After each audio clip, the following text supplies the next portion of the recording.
दिव्या ध्रुव के फोटो को देखकर हाथों से छूते हुए कहती है, आपने तो कभी हमारे रिश्ते को दुनिया के सामने जाहिर ही नहीं किया, पर फिर भी मैं बहुत खुश थी हमारे रिश्ते से। लेकिन अब आपने हमारे रिश्ते को इस कदर आगे बढ़ा दिया कि मैं चाह कर भी इस रिश्ते को कबूल ही नहीं कर पा रही हूँ। फिर थोड़ा सा रुकते हुए, जिस रिश्ते में हमें कभी सुकून मिला करता था, अब वही रिश्ता मेरे दर्द का कारण भी बन चुका है। आपके साथ बंधे रिश्ते के धोखे से अब भी हम निकल नहीं पाए हैं। आपके साथ बिताए हर एक पलों को हमने संजो कर तो रखा है, लेकिन ये हमें उस वक्त सुकून दिया करती थी, अब तो दर्द देने के सिवाय कुछ नहीं देती। भरोसे से बना हमारा एक रिश्ता था, लेकिन आपने उसे इस कदर तोड़ दिया कि हम आज भी विश्वास नहीं कर पाए कि आपने हमारे साथ इतना बड़ा विश्वासघात किया। दिव्या के बोलते हुए ही आंसुओं की बूंदें टप टप करती फोन पर गिरती ही जा रही थी। वहीं दूसरी तरफ ज्येष्ठा के यह पूछने पर कि ध्रुव ने उसकी दी को क्यों मारा, वह ज्येष्ठा की आंखों में देखने लगता है। ज्येष्ठा ने अब भी ध्रुव का हाथ पकड़ा हुआ था। ध्रुव ज्येष्ठा की आंखों में देखते हुए कहता है, तुम्हें क्या लगता है बेबी, मैं तुम्हें बता दूंगा और तुम मान जाओगी। फिर कुछ देर बाद फिर से कहता है, कभी नहीं, मैं तुम्हारे रग रग से वाकिफ हूँ, तुम मेरी बातों पर बिल्कुल भी विश्वास नहीं करोगी। ध्रुव की बातों को सुनकर ज्येष्ठा ध्रुव का हाथ छोड़ देती है और ठीक से बैठ जाती है। ध्रुव ज्येष्ठा के पास आकर बैठता है और उसके गालों पर हाथ रखते हुए कहता है, बेबी, तुम बस इतना ध्यान दो कि तुम मेरे पास क्यों आई हो। एक बदले की भावना लिए तुम मेरे पास आई हो, तो तुम उसी पर फोकस करो ना। ज़्यादा दिन तक मुझे बचा कर रखोगी तो कभी भी तुम मुझे मान नहीं पाओगी। ज्येष्ठा अपने हाथ ध्रुव के हाथों में रखकर नजरें मिलाते हुए कहती है, यकीन नहीं होता, अपनी मौत की दुहाई तुम खुद कर रहे हो। आखिर ऐसा क्यों? ऐसी कौन सी वजह है जो तुम मेरे हाथों से मरना चाहते हो? दो थोड़ा सा मुस्कुराता है और बड़े प्यार से ज्येष्ठा को देखते हुए कहता है, तुम शराब की नशे की तरह हो। पता तो है कि तुम मेरे लिए हानिकारक हो, लेकिन फिर भी मैं तुम्हारे नशे में डूबना चाहता हूँ। इतना बोलते ही ध्रुव ज्येष्ठा के माथे पर किस करता है और वहाँ से उठकर जाने लगता है। तभी ज्येष्ठा फिर एक बार ध्रुव का हाथ पकड़ लेती है। ध्रुव पीछे मुड़कर देखता है तो ज्येष्ठा झट से ध्रुव के गले लग जाती है। ज्येष्ठा के गले लगते ही ध्रुव उसके एहसासों को समझते हुए कसकर उसे पकड़ लेता है। ज्येष्ठा बिल्कुल शांत सी ध्रुव के गले लगे हुए थी। ध्रुव भी बिल्कुल शांत सा खड़ा हुआ था। काफ़ी देर तक गले लगने के बाद ध्रुव धीरे से ज्येष्ठा से अलग होता है। दोनों की नज़रें अब एक दूसरे से मिल जाती हैं। ज्येष्ठा नजरें मिलाए हुए कहती है, आज मुझे तुम्हारे लबों को अपने लबों में महसूस करना है। प्लीज़ अपने लबों को मेरे लबों में जोड़ लो। इतना बोलकर ज्येष्ठा ध्रुव की आंखों को गहराई से देखने लगती है। ध्रुव धीरे धीरे ज्येष्ठा की तरफ झुकने लगता है। ज्येष्ठा अब भी आंखें बंद नहीं करती। कुछ ही वक्त में ध्रुव अपने होंठ ज्येष्ठा के होठों से मिला लेता है। होंठ मुलते ही ज्येष्ठा धीरे से अपनी आंखें बंद कर लेती है। ध्रुव धीरे धीरे ज्येष्ठा को चूमना शुरू कर देता है।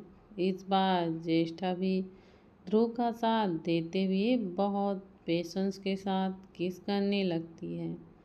साथ मिलते ही ध्रुव बेकाबू हो जाता है और बहुत ही डीपली किस करने लगता है। ज्येष्ठा भी पीछे नहीं हटती, वह भी पूरा साथ देती है। दोनों एक दूसरे को इस तरह से किस कर रहे थे जैसे कितने दिनों के प्यासे हैं। ज्येष्ठा एकदम से बहकने लगती है। ज्येष्ठा का हाथ ध्रुव के खुले हुए सीने पर चलने लगती है। यह एहसास होते ही ध्रुव ज्येष्ठा के हाथों को पकड़कर पीछे करते हुए पकड़ लेता है और एकदम से दीवार के पास ले जाकर सटा देता है। अब भी दोनों के होंठ बिल्कुल अलग नहीं हुए थे। होंठों के रसीले रस को दोनों ही एंजॉय कर रहे थे। ज्येष्ठा को क्या होता है, वह अपने हाथों को छुड़ाने की कोशिश करती है। ध्रुव किस करने में इतना मग्न था कि वह ज्येष्ठा के हाथों को छोड़ देता है। ज्येष्ठा के हाथ एक बार फिर से ध्रुव के हर एक हिस्से को छूने लगते हैं।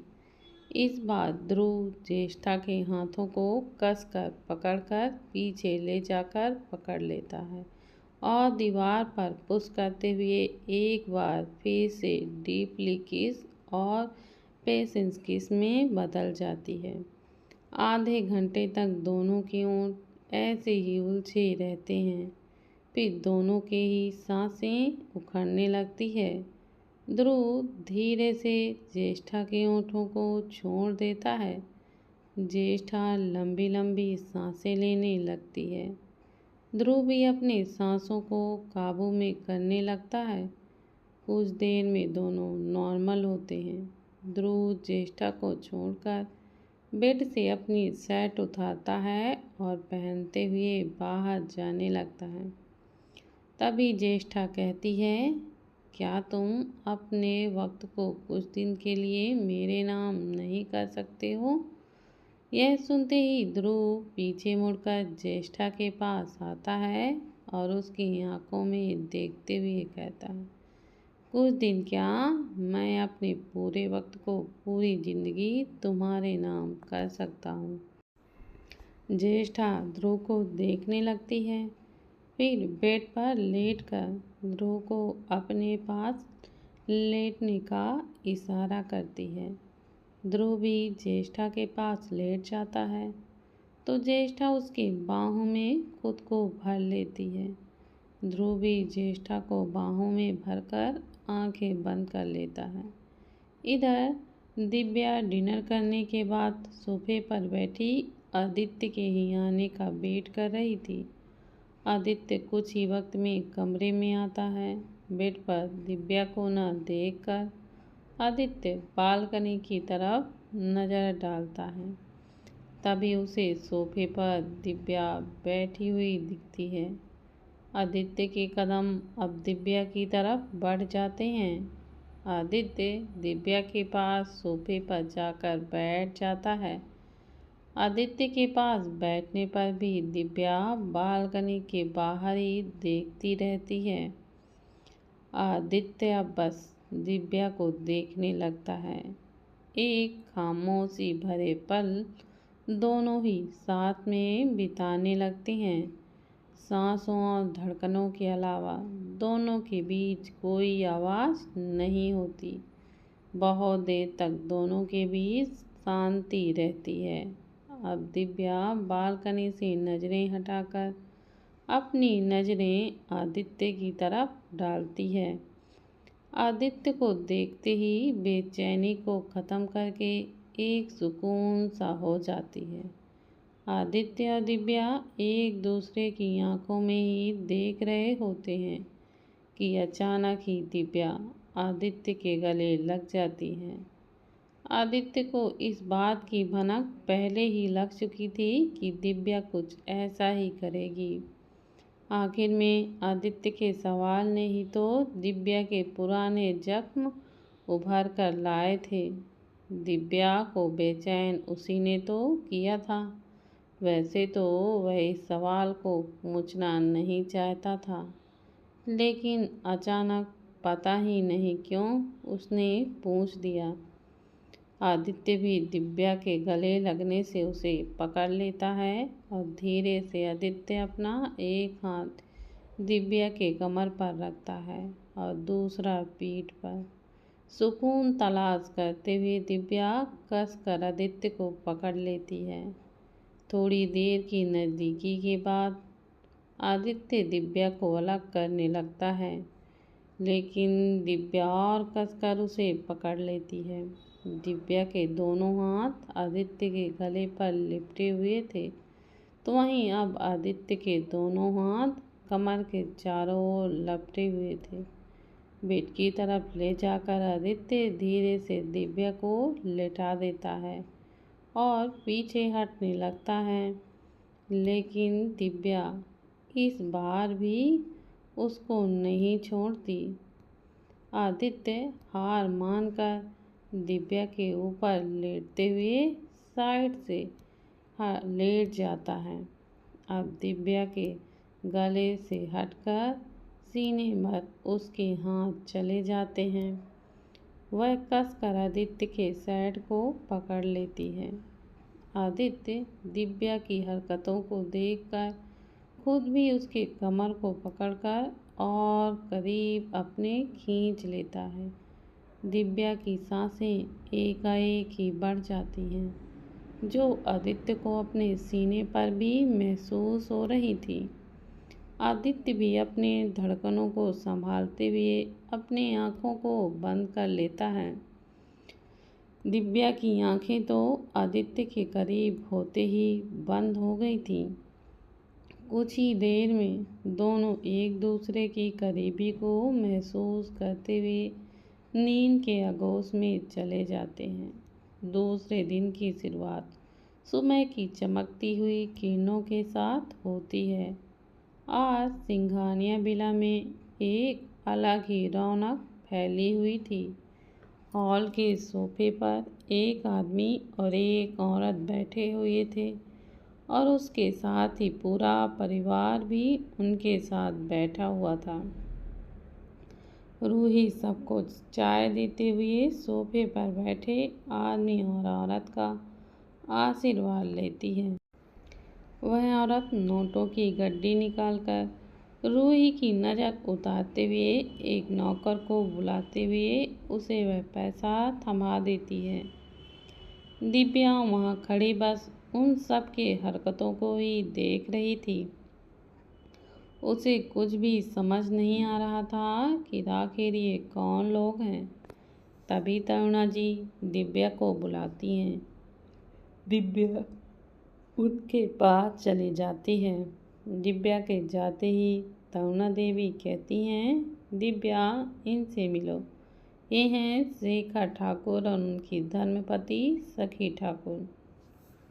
ये रूह के होने वाले सास ससुर हैं।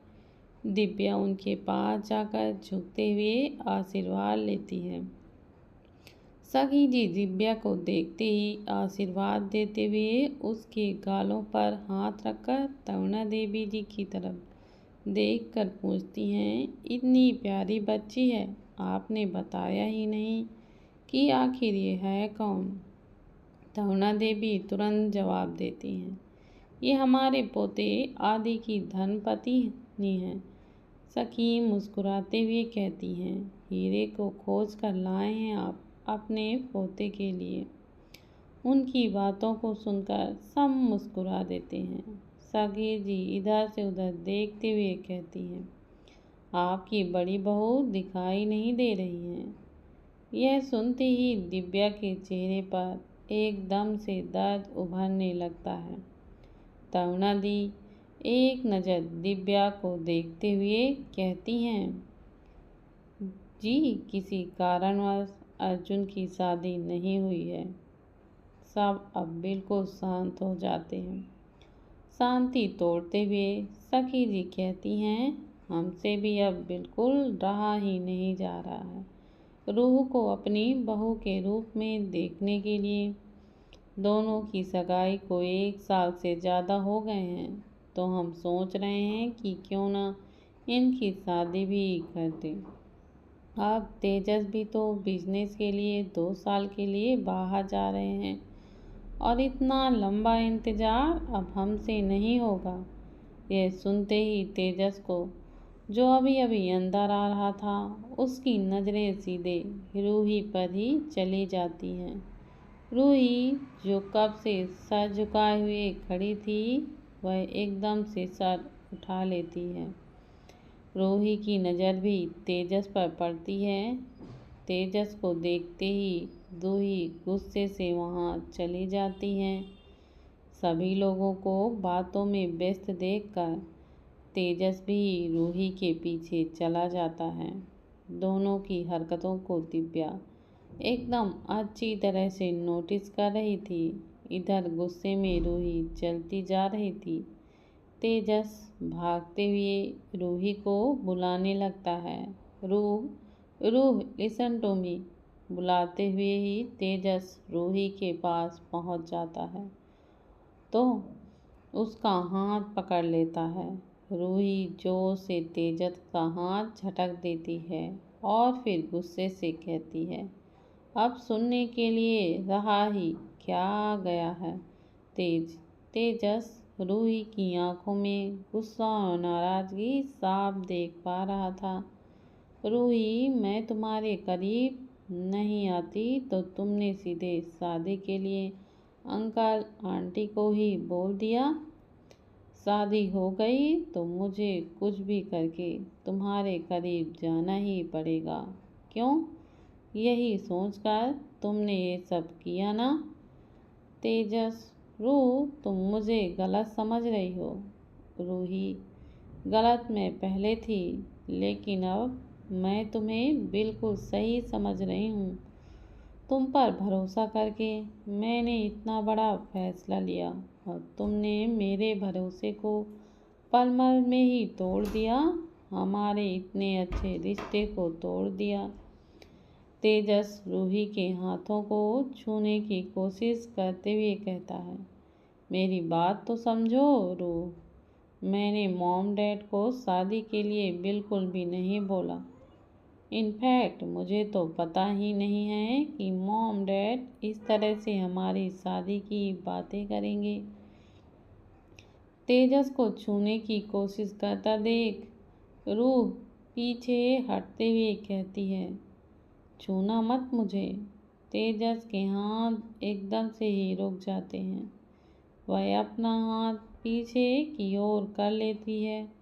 रूही जल्दी से वहाँ से जाकर अपने कमरे में जाकर लॉक कर लेती है। कमरे को देखते ही रूही के बीते दिनों के पल उसके सामने उभरने लगते हैं। कमरे में अनुज, रूही, रूहानी, रूहान, अर्जुन और तेजस एक साथ बैठे हुए थे। कोई बेड पर बैठा था तो कोई चेयर पर तो कोई नीचे। तेजस और रूही परेशान सा होकर बैठे हुए थे। रूही तेजस को देखते हुए कहती है, तेज, तुम एक काम करो, तुम अंकल आंटी को बोल दो कि तुम्हें मैं बिल्कुल पसंद नहीं और तुम मुझसे शादी नहीं करना चाहते। तेजस सहमति जताते हुए कहता है, हाँ, यही सही रहेगा। तभी अर्जुन तपाक से कहता है, क्या सही रहेगा? रूह, तुम दादी को बिल्कुल भी नहीं जानती हो क्या? वह एक बार कुछ ठान लें तो करके ही रहती हैं। अगर तेज ने मना भी कर दिया तो दादी तुम्हारी शादी किसी और से ही करा देंगे। रूही अब घबराते हुए कहती है, क्या अर्जुन भाई, आप मुझे यहाँ सल्यूशन देने आए हैं या फिर प्रॉब्लम बताने के लिए? अर्जुन, हाँ, मैं सोच तो रहा हूँ। फिर अनुज की तरफ देखते हुए सर पर टपली मारते हुए कहता है, तो चुपचाप क्यों बैठा है? कोई तो आइडिया दे। अनुज अपने सर को सहलाते हुए कहता है, मैं तो कब से चाहता हूँ कि रूह जल्दी से इस घर को छोड़कर चली जाए और आप चाहते हैं मैं आइडिया बताकर अपने ही सपनों पर पानी फेर दूं। अनुज की बात सुनते ही रूही घूर कर उसे ही देखने लगती है तो अनुज हंसते हुए कहता है, अरे रूह, तू तो बुरा मान गई।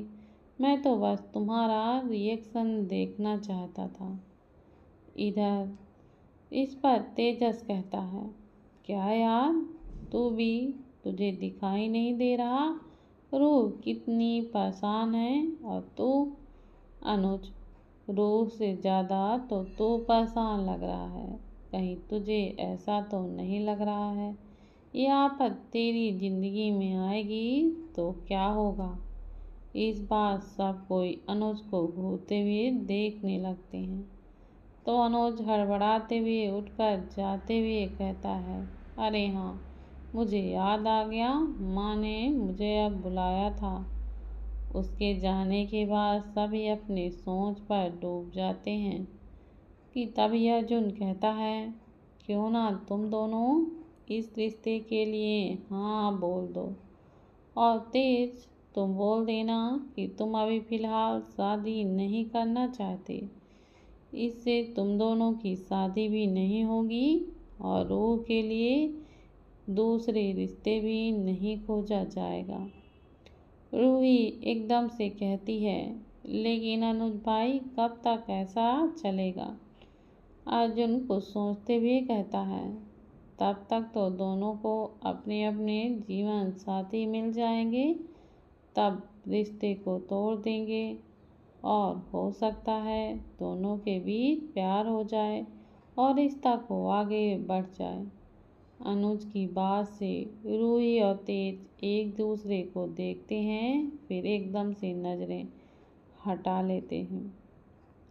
दोनों के लिए यह बहुत ज़्यादा ऑकवर्ड था।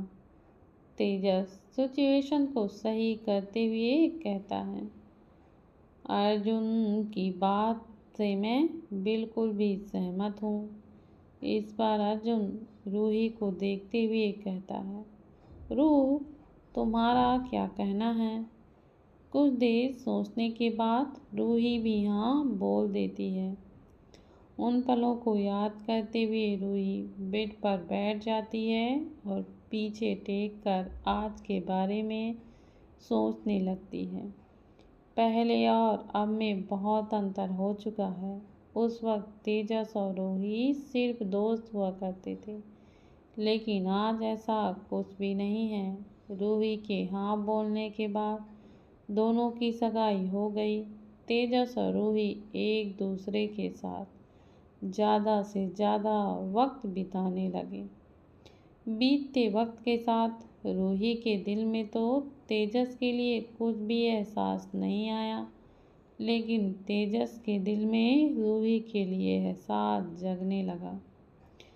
तेजस के दिल में रूही एकदम से बसती ही चली गई। इस बात से रूही पूरी ही तरह से अनजान थी। वह तो सिर्फ दोस्त मानते हुए तेजस के साथ वक्त बिताया करती थी। एक दिन ऐसे ही तेजस के सब्र का बांध टूट गया और उसने रूही से अपने प्यार का इजहार कर दिया। इस बात से गुस्सा होकर रूही तेजस से दूर होने लगी और अपनी दोस्ती के रिश्ते को भी ख़त्म कर दिया। यह बात अर्जुन, रूहानी, रूहान और अनुज के अलावा किसी को नहीं पता था। तेजस काफ़ी बार रूही को समझा चुका था, लेकिन रूही उसकी बातों को सुने बगैर ही वहाँ से चली जाती। इस बार तेजस को बिजनेस के लिए बाहर जाना पड़ गया। दूर जाकर भी तेजस बहुत बार रूही से कनेक्ट करने की कोशिश की, लेकिन रूही ने एक भी कॉल को रिसीव नहीं किया। इसलिए तेजस ने भी कॉल करना बंद कर दिया था और अपने बिजनेस पर ध्यान देने लगा। हालांकि उसे रूही याद आती थी, लेकिन वह कुछ कर भी नहीं सकता था। सिवाय फ़ोन पर रूही की फ़ोटो देखने के बजाय। दोस्तों, अगर आपको मेरी यह कहानी पसंद आती है तो प्लीज़ दोस्तों मेरे चैनल को ज़्यादा से ज़्यादा शेयर करें और अभी तक जिन लोगों ने सब्सक्राइब नहीं किया है तो प्लीज़